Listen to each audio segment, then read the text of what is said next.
My last video for this Sunday is something which bothers me. My sister was married to a white man, and I really believed that relationship would last forever. I thought that they would be with each other until death do us part. I was convinced. However, he walked out on her last week, and that is surprising. If I'm going to be truthful, that is surprising, because I really thought that they would last. But one thing I noticed is that the number of interracial relationship that do not last is quite disturbing, because here people are crossing the racial barriers, and you think to yourself, to cross your racial barrier it must be true love, because you're gonna get social stigma, you're gonna get racism, whether we like it or not. In 2017 we're going to, if you racially leave your race, as it were, and sort of intermarry, racial intermarry, you're going to get problems, whether we like it or not. In a political correct society, people are fake. They're trying to pretend that, oh, we're okay with it. No, they're not. No, they're not. You know, to your face they are. So I'm not sure why is it that interracial relationships do not last. I've never seen an old white man with an old black woman, or an old white woman with an old black man. And I'm not sure whether there's some biological politics inside our bodies that once we fuck the living daylight out of each other, then suddenly nationalism comes to surface. Suddenly, somehow, we begin this inward exodus away from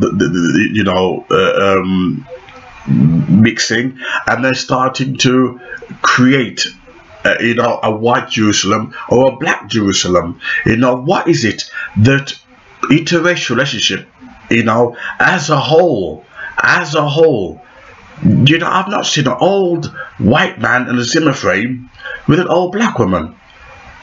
Maybe once I've seen it.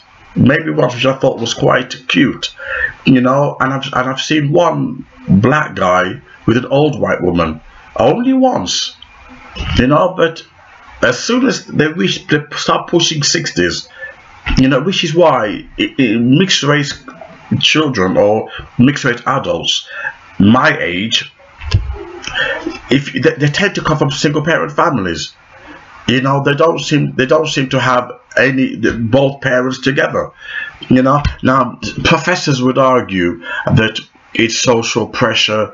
I mean, obviously, if you're from a Marxist perspective, they're going to argue economics, but that's very weak, because white couples stay together, and so do black couples, stable black couples, I should add, not what you call today black couple, but stable black couples, will stay together for life, and so do white couples.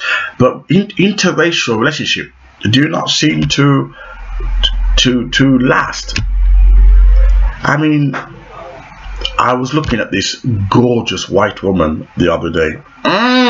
Really beautiful. But then when these statistics suddenly hit me, I thought, I better not. If I want a stable relationship that's going to last forever, I better stay away from those fine, gorgeous white women, because it'll be a fleeting sexual moment, and then boom, the fireworks go off, and then it begins to simmer, and the reality settles in, and the biological politics begin to surface. Nationalism maybe begins to come to the forefront. We don't know. But I wonder, what is the reason to why it is rare to see old white males with old black females?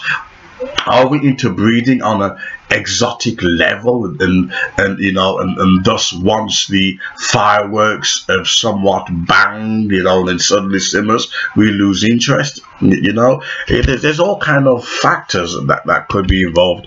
You know, is racial prejudice, racism in society, is that contributing?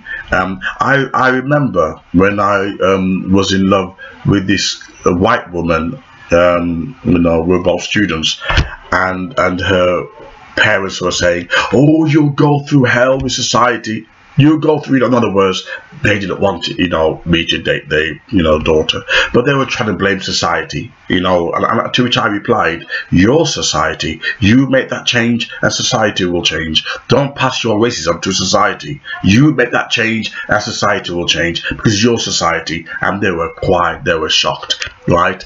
They're good to respect me, but unfortunately, she cheated on me, you know, 3 times, you know, and that never worked out, you know. But you know, the parents were arguing that society was racist and it would put pressure on our relationship. Now, I wonder if that's the reason why many interracial relationships do not see old age. Of course, maybe somebody, my subscriber, going to say, "Oh, I know somebody," but as a whole, you know, this, you know, this, they say that, or was it, oh, I can't remember where I got the statistics from, over 50% of interracial relationships end up in divorce. Look at the figures for yourself. Over 50%, pushing 60%, end up in divorce. Now, society would argue that maybe the novelty's worn off, or there's racism. The society's racism has somewhat affected the relationship. We don't know.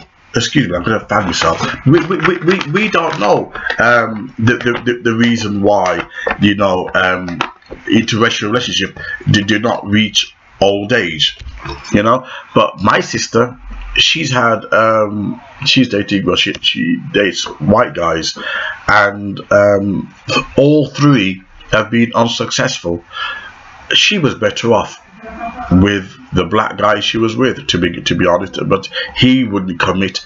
He wouldn't. That's a black male problem. He wouldn't commit, and as a result, you know, she ended up with a string of white males who messed her around, and now she's single again, right? You know, and she's not going to find a good black man. She's not, because let's be honest, most black men are useless, right? You know. But having said that, I was watching a program, The Biggest Losers, because, you know, I'm trying to tone up, lose weight, etc. You know, and there's a black guy on there, lovely black family, really stable, beautiful black children, all but tears to my eyes, right? There are good black men out there, but you ain't gonna find them. It's like trying to find a needle in a haystack. So a lot of black women becoming lesbians, or they become bitter and sinister and sexually frustrated and start seeing visions, speaking in tongues. It's all sexual frustration. You know, they start talking to things that ain't there. You know, I hate Sigmund Freud. You know, he's a perv.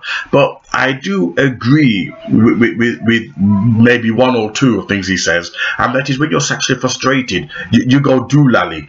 You know, there's a woman who had, what was it? She had a PhD. She had about 6 degrees, but she was a virgin. And you know something? She now dressed like a tramp, and she walks around the street, sexually frustrated. You know, there's no reason to why she should have lost her brain, other than, you know, she did not have a MOT, you know, serviced. Nobody, you know, a good garage should have serviced her MOT, right? But that never happened. So it makes you go strange. You know, it makes you schizophrenic, hear voices. Sexuality is very powerful. It's very powerful. You know, however, I sidetrack. So, you know, a lot of black women are choosing to stay single, and as a result, you know, it creates a bizarre behavior. You know, when you stay single for too long, strange things start to happen. You start to act strange, and you know, and it's bizarre. You have to write a book on it. You know, you start to, you know, how can I put it? You get into a ritual of I don't know. You have to, sort of see it in order to understand it. But we were made to be in a relationship, not to be on our own. And hence, when you see all these strange, bizarre behaviors, it's like it's sexual frustration, and it's also lack of company. However, but having said that, it seems that interracial relationship, don't work. Of course, you're gonna get some angry people. Oh, I know somebody. Yeah, you might know somebody. One. You might know one. You might know two. If that, but that doesn't create salvation for the thousands upon thousands, that disproportionately end up divorced and separated. My brother was with a white woman, and now he's with a black woman, right? He's with a black woman. I mean, she's nothing what society would say to look at, but my God, they'll be together for life. So why is it about interracial relationship that when you get to old age they start to walk out? Why is that? Maybe somebody can tell me. My sister now is single, right? Her white husband walked out on her, and I'm quite surprised. I didn't see that coming.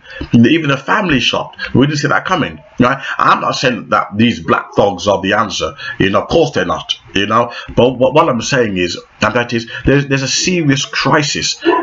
Because at the end of the day, right? Everybody wants to be in a relationship. Everybody wants to be loved. Everybody wants to feel special. Everybody wants to feel that at the end of the day, when you wake up in the morning and you've achieved something, you can share it with your partner. Everybody wants to do that. It's only natural. Everybody wants to share their achievements, with their loved ones. The worst thing you can go through is waking up on your own. That's the worst thing you can go through in life. Anybody who says that there's integrity in being on your own, they're lying. Trust me, be a fly on the wall, and they talking, speaking in gobbledygook, speaking in tongues, they're seeing visions, acting strange. It's not normal to be on your own. I'm trying to find a word, for it, right? I remember when I was going to church, and these women, the pastor makes sure that they don't have sex, and they're always cold, and this is in the peak of winter. They're always extra cold, and you begin to realize this ain't normal. This is a normal behavior, and it's nothing more than sheer sexual frustration. But of course, they must pray it away. The pastor, he don't pray, he's having good sex. But the woman, she must pray it away and pray because she's married to Jesus. But and these are the complex, intricate complexity that has damaged the black psychology and black relationships, and as a result we started to move into interracial relationships, and even that's not working. And it's a shame, because there's some beautiful mixed race children out there, mixed race people out there who are beautiful, but unfortunately they are a product of, how can I put it, a relationship that was so not easily defined. It should be interesting whether, I'm not comparing that to LGBT, because that's just something else, but it should be interesting whether LGBT who adopt children, whether they see old age, and if they do, then I don't know, I can't explain it. I never come across any interracial couples that told me they go through racism, so you can't use it as a factor. I've never come across any black man or black woman or white man or white woman who are mixing. I've never seen them admit they've gone through racism. They've never said it, that I'm going through racism. They keep it quiet. Obviously, conflict of interest. There's a conflict of interest involved, but you're not going to want to talk about it, right? But I mean, when I've had white women, I've always talked about racism. You can tell by my channel, I love to talk. I'm not going to date a woman with a black or white or Indian who I can't talk. I love to talk, and with every white woman I've dated, we always talk about racism, always, so But interracial couples as a whole, I've noticed, they won't discuss racism. Maybe that's the reason why when they reach old age, they start to go their separate ways. You know, interracial relationship is supposed to be beautiful. The unity between the races, you know, breaking down barriers. But it's interesting, in the end, nationalism always shows her ugly head. In the end, nationalism always seems to win. Nationalism seems to be greater than love. Whoa. Nationalism seems to be greater than this romantic love that we happen to just jump into. I've never seen an interracial old couple. The sun's killing me, I gotta get out of here. Right? But that's something for you to consider.